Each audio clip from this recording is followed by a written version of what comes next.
Hello friends, welcome to Rajneet medical education. इस lecture में हम डिस्कस करेंगे increased intracranial pressure. So let's start the video. So intracranial pressure का increase होना, raise होना बहुत इंपॉर्टेंट टॉपिक है। नर्वस सिस्टम का ये डिसऑर्डर है।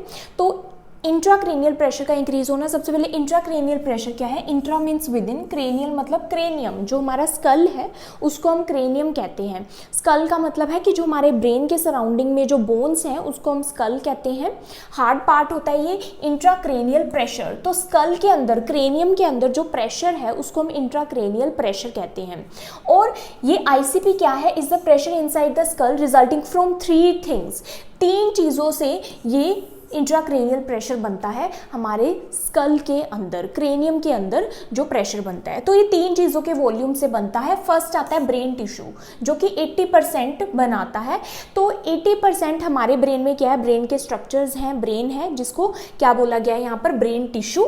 सेकेंड आता है सेरिब्रोस्पाइनल फ्लूइड, CSF, जो कि 10% है, 10% काउंट होता है। CSF क्या है? ये ब्रेन और स्पाइनल कॉर्ड के अराउंड फ्लो करता है, ब्रेन के वेंट्रिकल्स में भी प्रेजेंट होता है। तो अगर हम इंट्राक्रैनियल प्रेशर की बात करें तो हम CSF जो ब्रेन के अराउंड फ्लो हो रहा है और जो ब्रेन के वेंट्रिकल्स में प्रेजेंट है उस CSF की बात कर रहे हैं। तो ये जो CSF है ये मेनिंजेस, जो कि हमारी प्रोटेक्टिव कवरिंग होती है ब्रेन की, तो वो 3 होती है। मेनिंजेस आउटर ड्यूरा होती है, मिडल एरेक्नोइड होती है एंड इनर पाया मैटर होती है। तो एरेक्नोइड मैटर और पाया मैटर के बीच में जो स्पेस प्रेजेंट होता है उसको सब एरेक्नोइड स्पेस कहते हैं। उस सब एरेक्नोइड स्पेस में CSF फ्लो करता है। Now brain blood volume, brain blood volume जिसमें आर्टीरियल भी आता है, वेनस भी आता है, ये भी 10% काउंट होता है। तो ब्रेन में जितना ब्लड आ रहा है, सेरिब्रल आर्टरीज में जो ब्लड है, जो ब्रेन को ब्लड सप्लाई हो रही है, तो वो पूरा ब्लड किस में काउंट होता है? वो ब्रेन ब्लड वॉल्यूम में काउंट होता है, चाहे वो आर्टीरियल है या फिर जितना भी जो वेनस ब्लड भी ड्रेन हो रहा है ब्रेन में जो प्रेजेंट है। तो ब्रेन में जो ओवरऑल जो ब्लड प्रेजेंट है उसको हम क्या बोल रहे हैं? Brain blood volume. तो ये 3 चीजों के वॉल्यूम से इंट्राक्रैनियल प्रेशर बनता है। मतलब हमारे स्कल में ये 3 चीजें प्रेजेंट होती हैं। कौन कौन सी? Brain tissue, CSF and brain blood volume. मतलब सिंपली ब्रेन का जो टिश्यू है, CSF है और जो ब्लड है, जो कि ब्रेन में, जो कि हमारे स्कल के अंदर प्रेजेंट है, ये तीनों चीजें। और इन तीनों चीजों के वॉल्यूम से ही क्या बनता है? Intracranial pressure. अब ये इंट्राक्रैनियल प्रेशर क्यों कह रहे हैं हम? क्योंकि जो हमारे स्कल है, जो हमारी क्रेनियम है, ये फिक्स है, ये एक्सपेंड नहीं होती। तो ये फिक्स स्पेस है। ये ऐसे ही है जैसे कि एक बॉक्स है, उसमें हमने ये 3 चीजें भर दी। अब हमें अगर ये 3 चीज़ों का जो परसेंटेज है, ये 80% है, 10% है, ये 10% है, अगर हमने ये परसेंटेज और इंक्रीज करना है, अभी ये 100% फुल है उस बॉक्स में, बॉक्स का मतलब है क्रेनियम, तो अगर हम 110%, 20% कर देंगे तो उस बॉक्स में नहीं आएगा, राइट? तो ये क्रेनियम क्योंकि फिक्स है, ये बॉक्स फिक्स है, इसमें और सामान नहीं आएगा। तो अगर हम और सामान डालेंगे तो क्या होगा कि ये इंट्राक्रैनियल प्रेशर क्या हो जाएगा? इंक्रीज हो जाएगा। तो ये तीनों चीज़ें फिक्स है क्रेनियम में, इन तीनों चीज़ों का इतना ही वॉल्यूम 100% ये कवर है, इससे ज़्यादा नहीं हो सकता। इससे ज़्यादा अगर होता है तो वो इंट्राक्रैनियल प्रेशर इंक्रीज हो जाता है, और जो कि मेडिकल इमरजेंसी है। Now an increase in the volume of one of these 3 components will increase the overall pressure within your cranial vault. अगर इन 3 चीज़ों में से हम किसी का भी वॉल्यूम इंक्रीज कर देते हैं तो क्या होगा कि इंट्राक्रैनियल प्रेशर इंक्रीज हो जाएगा। मतलब अगर हम उस बॉक्स में ये 3 चीज़ें हैं, उस क्रेनियम में ये 3 चीज़ें हैं, और चीज़ें डालेंगे, मतलब सपोज CSF और ज़्यादा बढ़ा दिया हमने, या फिर ब्लड फ्लो और ज़्यादा बढ़ा दिया, या फिर ब्रेन टिश्यू और ज़्यादा बढ़ा दिया, तो क्या होगा कि अल्टीमेटली बॉक्स से चीज़ें लीक होना स्टार्ट हो जाएगी, बॉक्स से चीज़ें क्या होगी? बाहर निकलना स्टार्ट कर देंगी, जिसको हम क्या बोलते हैं? हर्निएशन।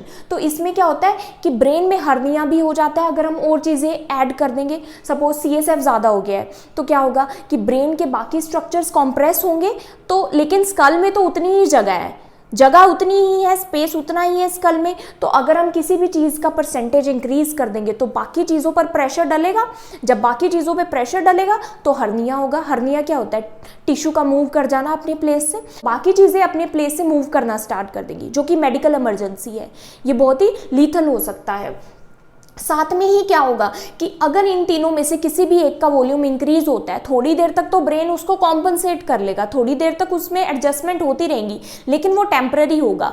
अल्टीमेटली क्या होगा कि ब्रेन टिश्यूज को ब्लड सप्लाई मिलना बंद हो जाएगी और सेरिब्रल परफ्यूजन नहीं हो पाएगा, ब्रेन को प्रॉपर परफ्यूजन नहीं हो पाएगी, मतलब ब्लड सप्लाई नहीं मिलेगी। क्यों नहीं मिलेगी? क्योंकि अगर तीनों में से किसी भी चीज का वॉल्यूम इंक्रीज होता है तो क्या होगा, दूसरे स्ट्रक्चर्स कॉम्प्रेस होने लग जाएंगे। जब चीजें कॉम्प्रेस होती हैं तो वहां पर ब्लड सप्लाई प्रॉपर नहीं जाती, आर्टरीज सप्रेस होने लग जाती है, तो प्रॉपर ब्लड सप्लाई नहीं पहुंच पाती।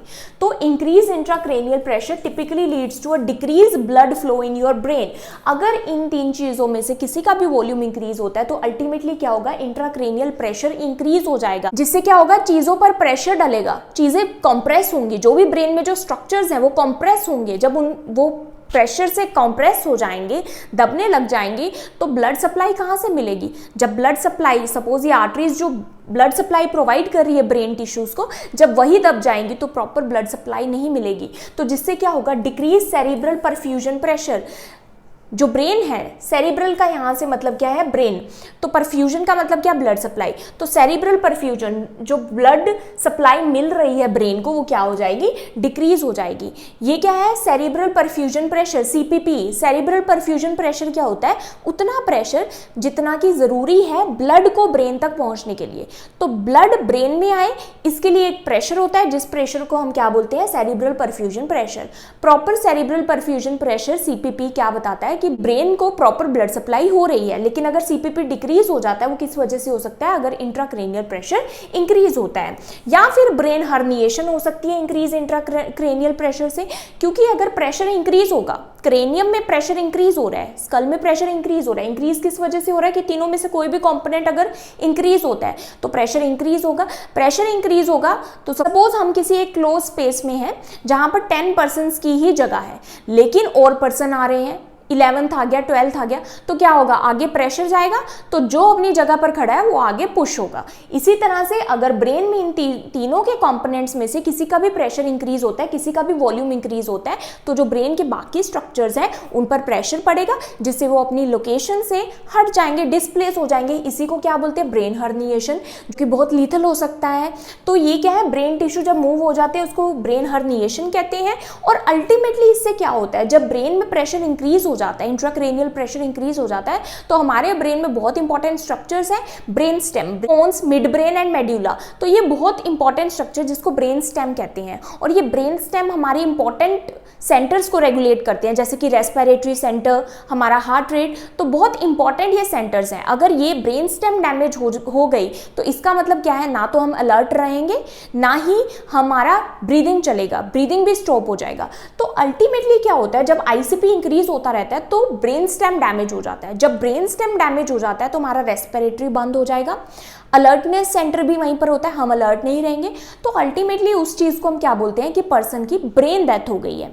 तो ब्रेन डेथ का क्या मतलब है, ब्रेन डेथ मतलब permanent damage of brain structures. जब परमानेंट ब्रेन डैमेज हो जाता है तो वो रिवर्स नहीं होता। अगर ब्रेन डेथ हो गई है तो हम पर्सन को क्या बोलते हैं कि ये डेड पर्सन है। चाहे ही उसको हम मशीन्स पर रखकर उसके हार्ट को चला रहे हैं, चाहे ही उसकी ब्रीदिंग को चला रहे हैं वेंटिलेटर से, लेकिन जैसे ही हम वेंटिलेटर हटा देंगे तो वो अपने आप धीरे धीरे स्टॉप हो जाएंगे, क्योंकि हमारा जो ब्रेन है वही कंट्रोल करता है ब्रीदिंग को। तो अगर हम ब्रेन डेथ बोल रहे हैं तो मतलब पर्सन की डेथ हो गई है। तो अल्टीमेटली इससे क्या होता है, ये बहुत सीरियस लाइफ थ्रेटनिंग कंडीशन है। अगर इंट्राक्रैनियल प्रेशर इंक्रीज रहता है काफी टाइम तक तो अल्टीमेटली ब्रेन स्टेम डैमेज हो जाएगा, ब्रेन डेथ हो जाएगी। नॉर्मल इंट्राक्रैनियल प्रेशर कितना होता है, 7 to 15 मिलीमीटर्स ऑफ मर्करी होता है एडल्ट्स में व्हेन लाइंग डाउन, जब वो लेटा हुआ है। आईसीपी अगर 20 mm ऑफ मर्करी से बढ़ जाता है तो उसको हम क्या बोलते हैं, रेज्ड इंट्राक्रैनियल प्रेशर, जो कि एक मेडिकल इमरजेंसी है। What determines ICP, intracranial pressure को डिटरमाइन कौन करता है, तो ये एक प्रिंसिपल है जो किन्होंने दिया, मोनरो केली डॉक्ट्राइन। मोनरो केली कौन है, मोनरो एंड केली दो फिजिशियन है जिन्होंने ये प्रिंसिपल, ये थ्योरी दी है। उन्होंने क्या बोला है, the doctrine says that the total volume inside the skull is fix. जो हमारा स्कल है उसके अंदर जो टोटल वॉल्यूम है वो फिक्स है। फिक्स मतलब 80% ब्रेन टिश्यू है, 10% CSF है, 10% ब्लड है। तो अगर ये फिक्स वॉल्यूम है, स्कल भी फिक्स है, स्कल एक्सपेंड नहीं हो सकती, So if one component increases, it must be compensated by decrease in another to maintain normal pressure. कि अगर एक component increase हो गया, suppose हमारा CSF increase हो गया, तो दूसरों को कम होना पड़ेगा, ब्लड को कम होना पड़ेगा, या फिर किसी भी चीज को, तीनों में से किसी भी एक चीज को कम होना पड़ेगा। तो तीनों कंपोनेंट्स में से अगर एक भी इंक्रीज हो जाता है, सपोज ब्रेन टिश्यू इंक्रीज हो गया, सपोज इंजरी हो गई, इंजरी होने से मतलब ट्रॉमा होने से क्या होगा, ब्रेन टिश्यू में स्वेलिंग आ जाएगी, जब स्वेलिंग आएगी तो वो स्पेस घेरेगा, तो मतलब ब्रेन टिश्यू इंक्रीज हो गया। तो जब ब्रेन टिश्यू इंक्रीज होता है तो CSF डिक्रीज होता है, CSF की या तो जो प्रोडक्शन है वो डिक्रीज हो जाएगी, या फिर एब्जॉर्प्शन इंक्रीज हो जाएगी कि वो ड्रेन ज्यादा होने लग जाएगा, या फिर क्या होगा, वीनस ब्लड ज्यादा ड्रेन होने लग जाएगा। तो उससे क्या होगा कि अगर एक चीज इंक्रीज हुई है तो बाकी चीजों को कम होना पड़ेगा। क्यों कम होना पड़ेगा? क्योंकि स्कल में तो उतना ही स्पेस है, अगर बाकी चीजें कम नहीं होती तो क्या होगा, हर्निएशन होगा या फिर ब्लड सप्लाई नहीं मिलेगी।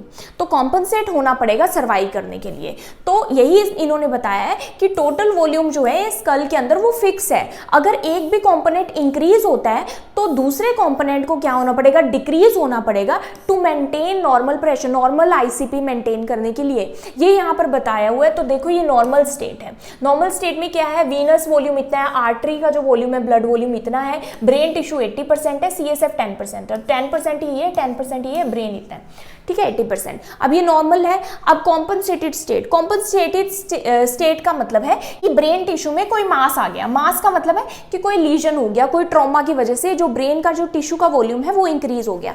जब टिश्यू वॉल्यूम इंक्रीज हुआ, CSF पहले इतना था, CSF अब कम हो गया, CSF डिक्रीज हुआ तो CSF यहाँ से ड्रिप डाउन करने लग गया, थोड़ा सा यहाँ से वीनस ब्लड ड्रिप डाउन करने लग गया। मतलब ये स्कल है पूरा। तो इसमें से अगर मास बढ़ा, अगर ब्रेन टिश्यू बढ़ा इंजरी की वजह से, तो CSF को कम होना पड़ेगा, थोड़ा सा इधर से ब्लड को भी कम होना पड़ेगा, तभी जाकर नॉर्मल ICP मेंटेन होगा, इंट्राक्रेनियल प्रेशर। लेकिन ये कॉम्पनसेटेड स्टेट है, मतलब कॉम्पनसेट कर लिया, ये टेम्पररी होता है। अब अनकॉम्पनसेटेड या फिर डीकॉम्पनसेटेड स्टेट में क्या हो रहा है कि अब मास और बढ़ रहा है, जो स्वेलिंग थी वो और बढ़ रही है, तो CSF थोड़ा सा और ड्रेन हुआ, यहाँ से वीनस ब्लड भी ड्रेन हुआ। लेकिन कब तक कॉम्पनसेट करेगा ब्रेन, एक लिमिट तक करेगा कॉम्पनसेट। अगर ज्यादा कॉम्पनसेट कर दिया तो CSF बिल्कुल खाली थोड़ी करना है, ब्लड बिल्कुल खाली थोड़ी करना है ब्रेन से, तो ये एक स्टेज तक ही कॉम्पनसेट होगा। अब ये क्या है, डीकॉम्पनसेटेड स्टेट, जहां पर इंट्राक्रेनियल प्रेशर क्या हो गया है,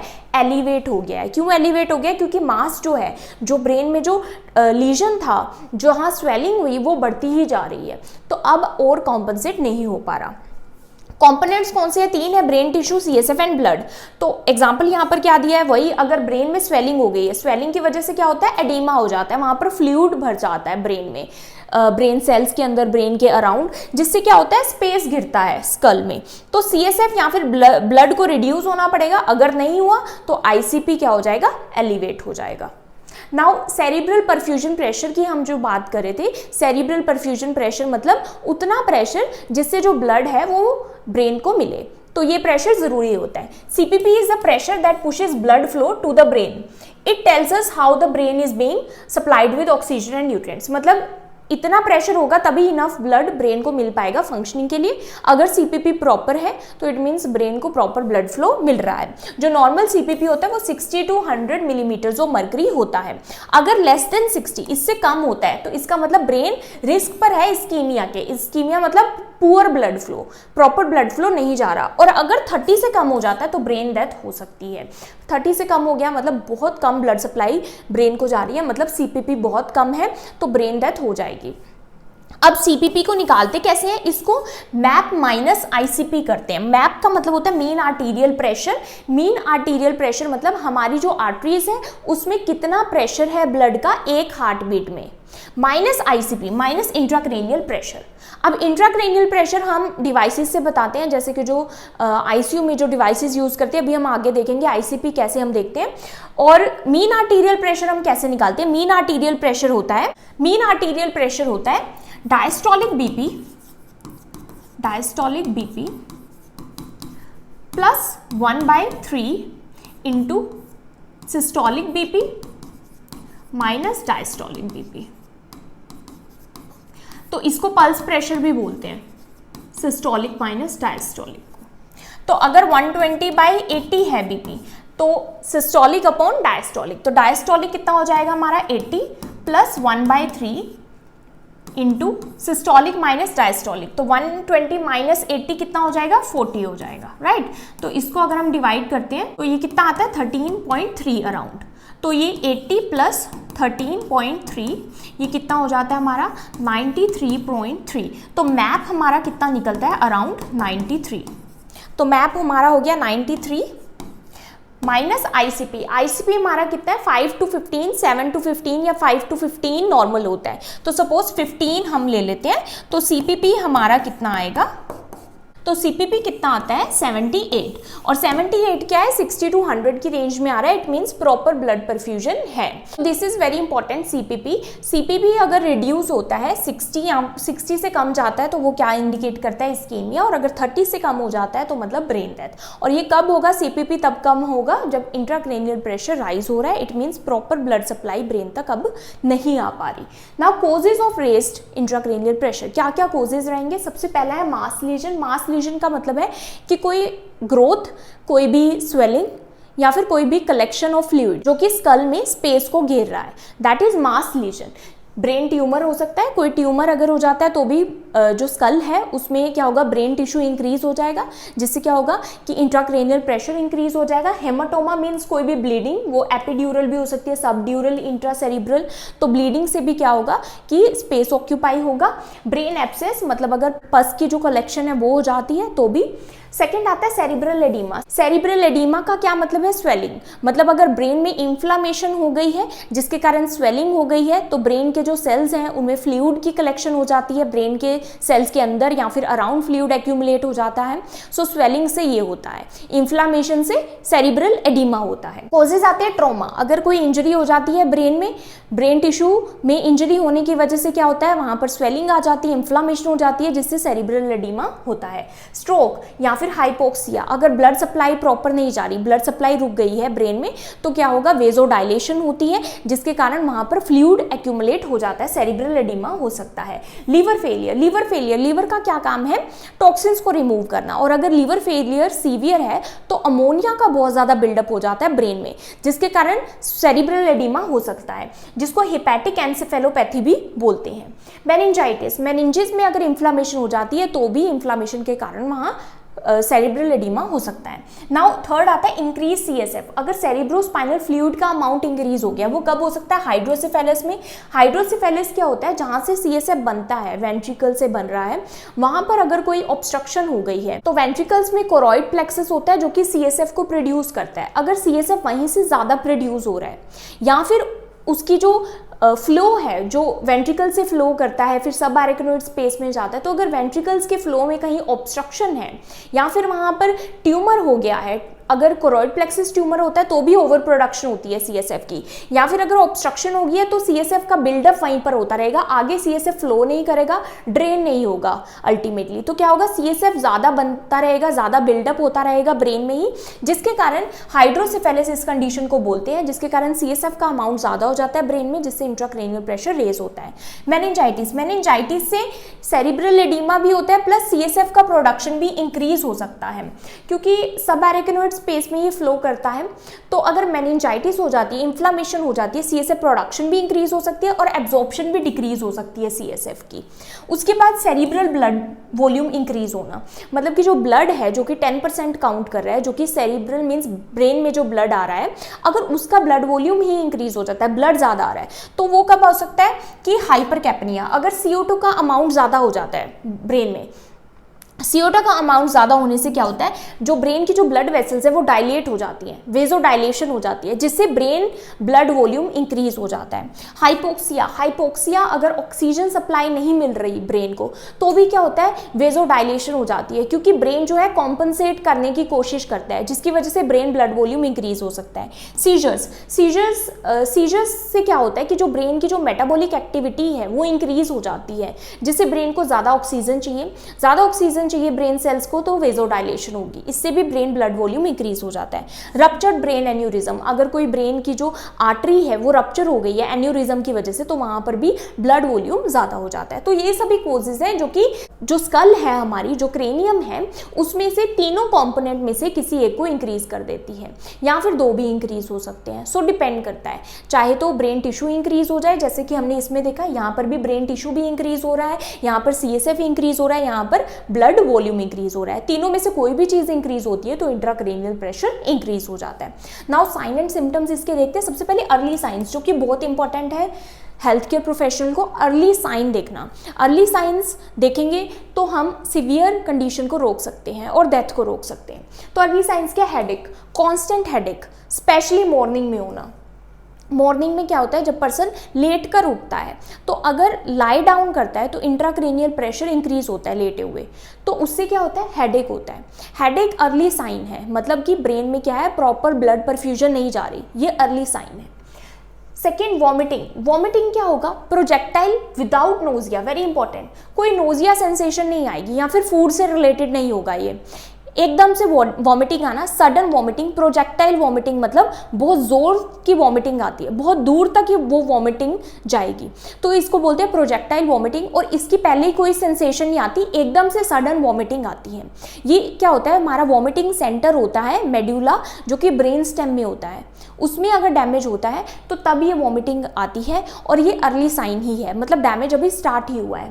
देन है ब्लड विजन और पेपिलेडिमा, जो optic nerve, second cranial nerve, क्योंकि क्रेनियम में ही हमारे ब्रेन से ही क्रेनियल नर्व्स निकलती हैं, तो अगर वहाँ पर डैमेज होना स्टार्ट हो रहा है तो क्या होगा कि जो ऑप्टिक नर्व है, जो सेकंड क्रेनियल नर्व है, उसके कंप्रेशन से क्या होता है, ब्लड विजन होता है, धुंधला दिखाई देता है।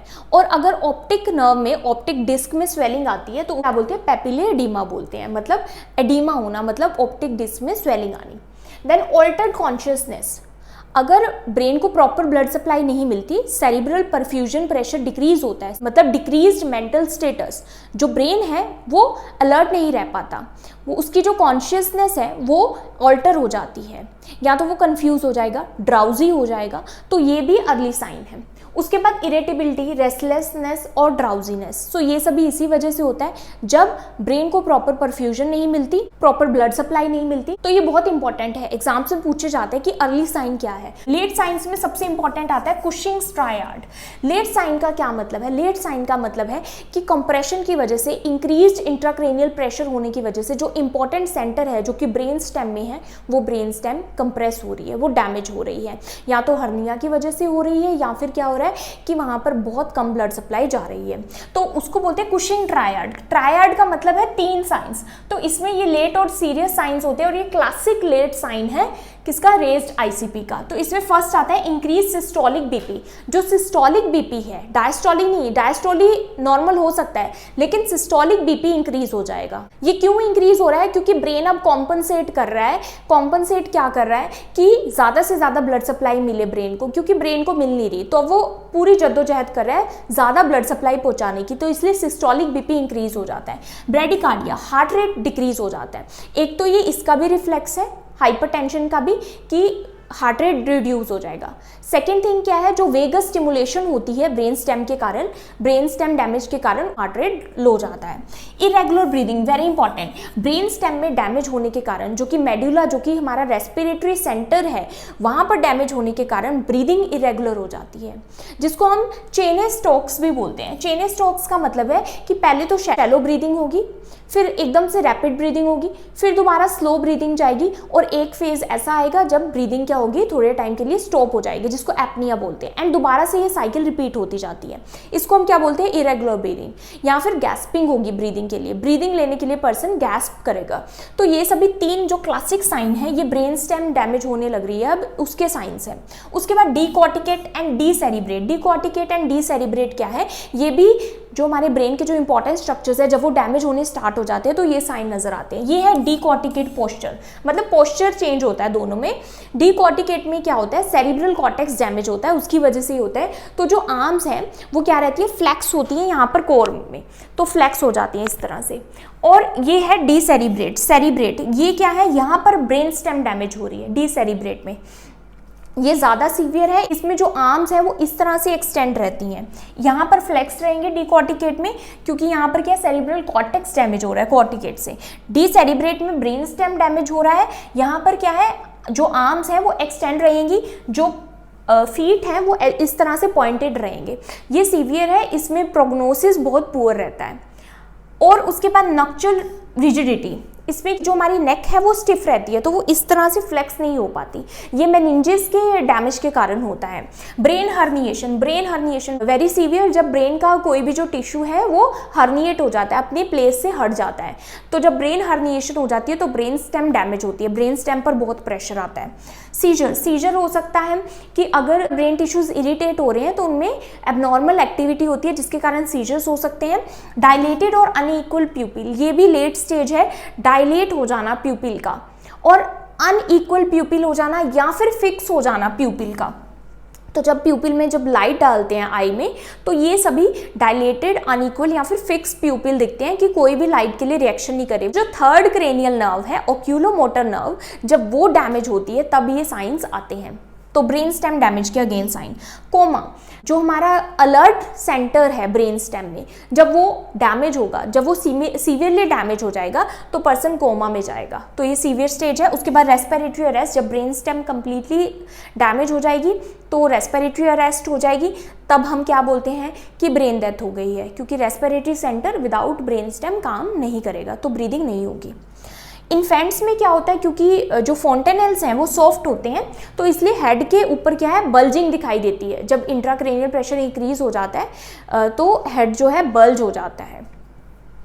उसके बाद आता है हाउ टू डायग्नोज कैसे करेंगे। सबसे पहले हिस्ट्री लेते हैं कि कहीं एक्सीडेंट हुआ है, इंजरी हुई है, तो वो सभी हिस्ट्री लेनी होती है। ट्यूमर तो नहीं है या फिर हाइड्रोसेफेलस की कंडीशन नहीं है, फिजिकल एग्जामिनेशन देखते हैं। उसके बाद फंडोस्कोपी करते हैं। फंडोस्कोपी जो आइज़ का जो टेस्ट है वो बताता है कि ज़्यादा सीवियर डैमेज तो नहीं है। सीटी स्कैन और एमआरआई में जो भी ट्यूमर है, जो लीजन है, एग्जैक्ट प्रॉब्लम कहाँ पर है वो हमको पता लगती है। लंबर पंचर करते हैं, लंबर पंचर में सीएसएफ देखा जाता है, इन्फेक्शन तो नहीं है, वो सभी डायग्नोज किया जाता है। Direct ICP monitoring, intracranial pressure को डायरेक्ट भी मॉनिटर किया जाता है आईसीयू सेटिंग में। उसमें सबसे पहले आता है इंट्रावेंट्रिकुलर कैथेटर। ये गोल्ड स्टैंडर्ड टेस्ट है। इंट्रावेंट्रिकुलर मतलब वेंट्रिकल के अंदर एक कैथेटर डालना, जो कि स्कल में एक होल करके डाला जाता है। इससे हम आईसीपी इंट्राक्रेनियल प्रेशर को डायरेक्ट मेजर करते हैं। साथ में ही जो सीएसएफ है वो भी वहाँ से ड्रेन कर सकते हैं, क्योंकि जब सीएसएफ को ड्रेन करेंगे तो ब्रेन से कुछ जा रहा है, मतलब सीएसएफ रिड्यूस हो रहा है, तो इंट्राक्रेनियल प्रेशर रिड्यूस होगा। उसके बाद सबड्यूरल और इंट्रापेरेन्काइमल सेंसर्स। सबड्यूरल ड्यूरा के जो नीचे सेंसर लगाए जाते हैं, इंट्रापेरेन्काइमल पेरेन्काइमा जो ब्रेन टिश्यू है वहाँ पर सेंसर लगाए जाते हैं। तो इसमें भी ये मिनिमली इन्वेजिव होता है, ये ज़्यादा इन्वेजिव होता है। ये भी क्या बताता है, ये सेंसर्स हमको इंट्राक्रेनियल प्रेशर बताते हैं, बट ये इतने एक्यूरेट नहीं होते इंट्रा वेंट्रिकुलर कैथेटर से, और साथ में ही ये सीएसएफ को ड्रेन नहीं करते। सिर्फ intraventricular catheter ICP measure भी करता है और सीएसएफ को ड्रेन भी करता है। उसके बाद मैनेजमेंट, हमारे इमीडिएट गोल क्या है, सेरिब्रल परफ्यूजन प्रेशर को बढ़ाना, मेंटेन करना ताकि ब्रेन को प्रॉपर ब्लड सप्लाई मिले, आईसीपी को रिड्यूस करना, इंट्राक्रेनियल प्रेशर को रिड्यूस करना और ब्रेन हर्निया को प्रिवेंट करना। तो इसके लिए एक निमोनिक बनाया है हेड प्रेस। हेड प्रेस सबसे पहले एच से देख लेते हैं, एच हेड एलिवेशन। तो जो पेशेंट का जो हेड है वो 30 डिग्री एलिवेट रहेगा। 30 डिग्री एलिवेट का मतलब है कि बिल्कुल फ्लैट लाई नहीं करना, थोड़ा सा 30 डिग्री बेड साइड को एलिवेट उठा देना है, ताकि जो पेशेंट का जो वीनस ड्रेनेज है, जो भी सीएसएफ ड्रेनेज है या फिर वीनस ब्लड है वो प्रॉपरली ड्रेन हो इंटरनल जुगुलर वेन में, देन हार्ट में। अगर हम सीधा लेटा देंगे तो क्या होगा, प्रॉपर ड्रेनेज नहीं होगी ब्रेन से, तो इसलिए ये इंपॉर्टेंट है। प्लस साथ में ही आपको ध्यान रखना है कि जो नेक है वो फ्लेक्स ना हो, अगर फ्लेक्स होगी तो भी प्रॉपर ड्रेनेज में प्रॉब्लम आएगी। उसके बाद इंश्योर ऑक्सीजनेशन मतलब प्रॉपर ऑक्सीजन पेशेंट को मिले, क्योंकि अगर हाइपोक्सिया होगा या फिर CO2 का लेवल अगर इंक्रीज होगा उससे वेजोडाइलेशन होता है। वेजोडाइलेशन से ब्लड वॉल्यूम इंक्रीज हो जाता है ब्रेन में, जिससे आईसीपी बढ़ता है, और अगर हाइपोक्सिया होगा तो ब्रेन टिश्यू को प्रॉपर ऑक्सीजन भी नहीं मिलेगी। तो प्रॉपर ऑक्सीजन सैचुरेशन 95% से ज़्यादा एबीजी चेक ज़रूर करना है, एबीजी करना है, partial pressure of O2 maintain होना चाहिए और साथ में ही पार्शियल प्रेशर ऑफ CO2 भी मेंटेन होना चाहिए, बहुत इंपॉर्टेंट है। यहाँ पर एक और इंपॉर्टेंट चीज़ आप ऐड कर सकते हैं, partial pressure of CO2 monitor करना ज़रूरी है, क्योंकि अभी हमने कोजेज में पढ़ा था कि अगर CO2 का अमाउंट ज़्यादा होता है वो भी वेजोडाइलेशन करता है, जिससे ब्लड वॉल्यूम इंक्रीज होता है, ICP इंक्रीज होता है। Continuous GCS monitoring, Glasgow coma scale, क्योंकि न्यूरोलॉजिकल स्टेटस हमको चेक करते रहना है, क्योंकि अगर कुछ भी न्यूरोलॉजिकल स्टेटस में और चेंज आता है वो क्या इंडिकेट कर रहा है कि कंडीशन वर्स हो रही है। तो GCS Glasgow coma scale monitor ज़रूर देखना है। उसके बाद अवॉइड हाइपोटेंशन फॉर ए से अवॉइड हाइपोटेंशन, ब्लड प्रेशर कम नहीं होना चाहिए। IV फ्लूइड्स देने हैं, जैसे कि हाइपरटोनिक सेलाइन, जैसे कि 7% NaCl, 3.5% NaCl, और ICU में और ज़्यादा हाइपरटोनिक सेलाइन यूज़ कर सकते हैं। हाइपरटोनिक सेलाइन से क्या होता है, एडिमा रिड्यूस होता है। साथ में ही वेजोप्रेसर दे सकते हैं, जैसे कि नोरेपिनेफ्रिन। तो वेजोप्रेसर जो कि वेसल्स को कॉन्स्ट्रिक्ट करते हैं, नोरेपिनेफ्रिन इसमें ड्रग ऑफ चॉइस लिया जाता है, जिससे क्या होता है, ब्लड प्रेशर डिक्रीज नहीं जाता। डायूरेटिक्स, D से डायूरेटिक बहुत ज़रूरी है, जो कि हमारे यूरिन आउटपुट को बढ़ाएंगे, ब्रेन में जो एक्स्ट्रा फ्लूइड है उसको यूरिन के थ्रू बाहर निकाल देंगे। इसमें ऑस्मोटिक डायूरेसिस, जो कि मैनिटोल होता है, उसको यूज़ किया जाता है। ये ब्रेन टिश्यू से फ्लूइड को ड्रेन करता है ब्लड में और सेरिब्रल एडिमा को रिड्यूस करता है। Positioning, P for positioning mid line होगी, जो हेड है वो मिड लाइन होगा, ऐसे नहीं होगा, मिड लाइन मिड में रहेगा। ओके, इससे क्या होता है, अगेन प्रॉपर वेनस ड्रेनेज होती है। रिड्यूस स्टिमुलाई, R से रिड्यूस स्टिमुलाई कोई भी स्टिमुलाई जो कि पेशेंट को इरिटेट कर सकती है, जैसे कि लाउड नॉइस, पेन नहीं होना चाहिए, उसके लिए सिडेशन दे सकते हैं। एजिटेशन अगर होगी, एजिटेटेड होगा, रेस्टलेस होगा पेशेंट, लाउड नॉइस होएगी, इससे क्या होता है कि इंट्राक्रेनियल प्रेशर इंक्रीज होता है। तो हमने स्टिमुलाई को रिड्यूस करना है, मूवमेंट को रिड्यूस करना है। साथ में अगर पेशेंट को अगर टेम्परेचर है उसको कंट्रोल करना है, टेम्परेचर से भी इंट्राक्रेनियल प्रेशर इंक्रीज होता है मेटाबॉलिक एक्टिविटी इंक्रीज होने के कारण। तो ये सभी रिड्यूस करना है। टेम्परेचर को रिड्यूस करने के लिए हम पैरासीटामोल दे सकते हैं। सेरिब्रल मेटाबॉलिक एक्टिविटी को ये सभी चीज़ें इंक्रीज करती हैं, जिससे वेसोडाइलेशन होता है और ICP होता है, इंक्रीज होता है। एक्सटर्नल वेंट्रिकुलर ड्रेन, E से एक्सटर्नल वेंट्रिकुलर ड्रेन, तो वही अगर हम वेंट्रिकल्स में कैथेटर लगाते हैं तो उससे क्या है, CSF ड्रेन होता है अगर इसकी ज़रूरत पड़ती है। Sedation, as for sedation propofol दे सकते हैं, मिडाजोलाम दे सकते हैं टू काम द पेशेंट को काम करने के लिए। तो हमको काम इन्वायरमेंट रखना है पेशेंट के आसपास भी और पेशेंट को भी काम करना है। सर्जरी इफ़ रिक्वायर्ड, अगर किसी भी चीज़ के लिए सपोज मास लीजन है या फिर हेमाटोमा है, ट्यूमर है, अगर उसके लिए कोई सर्जरी, जैसे कि डिकम्प्रेसिव क्रेनिएक्टमी एक सर्जरी होती है, मतलब क्रेनियम मतलब हमारा जो स्कल है उसका कुछ पार्ट रिमूव कर दिया जाता है to allow brain expansion and reduce pressure. इसके अलावा एक और इम्पॉर्टेंट चीज़ है इनटेक एंड आउटपुट मेंटेन करना। तो इनटेक आउटपुट ज़रूरी है मेंटेन करना कि पेशेंट क्या ले रहा है और उसका आउटपुट क्या आ रहा है, क्योंकि हमको फ्लूइड ओवरलोड भी नहीं करना पेशेंट को। जैसे यहाँ पर हम IV फ्लूइड दे रहे हैं तो फ्लूइड ओवरलोड भी नहीं करना, और ऑस्मोटिक डायूरेसिस दे रहे हैं कि बहुत ज़्यादा फ्लूइड बाहर भी ना चल जाए, इसको मॉनिटर करना है। तो इनटेक आउटपुट मॉनिटर करना बहुत ज़रूरी है। सो आई होप आपको रेज्ड इंट्राक्रेनियल प्रेशर क्लियर हुआ। If you understood this video then please like, subscribe and share to my channel. Thank you for watching.